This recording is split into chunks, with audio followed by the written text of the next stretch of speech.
نہ کتابوں سے نوازوں سے نظر سے پیدا، نہ کتابوں سے نوازوں سے نظر سے پیدا، دین ہوتا ہے بزرگوں کی نظر سے پیدا۔ ضرورت مند سے مال خریدنا احسان اور صدقہ کی مانا ثواب ہے۔ جب ضمیر ملامت کرنا چھوڑ دے تو سمجھ لو انسانیت ختم ہو گئی۔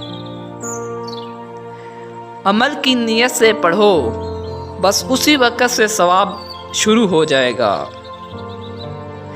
جو عمل آج تم پر بھاری ہے وہ آخرت میں میزان پر بھاری ہوگا۔ جملہ امور میں علماء و مفتیان اکرام سے مشاورت رکھیں، پھر خیر و برکت دیکھیے۔ اللہ تعالیٰ تک پہنچنے کا قریب ترین راستہ تواضع اور عاجزی ہے۔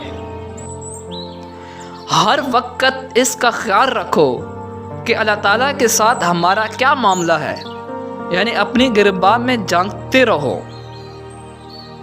عملیات میں پڑھنے کے بجائے ہر کام میں دعا کو اپنا وظیفہ بنائیے۔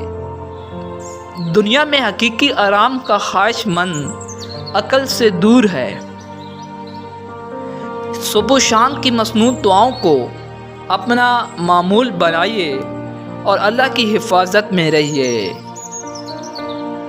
دانش مند بیوی نعمت خداوندی ہے۔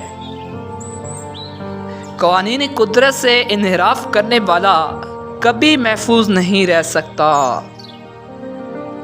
نکاح نہ کرنے والا شرمگاہ کو بچا لے، مگر نظر اور دل کا بچانا اس کو محال ہے۔ عورتوں میں ایک قسم کا ضعف ہے اور تحمل اس کا علاج ہے۔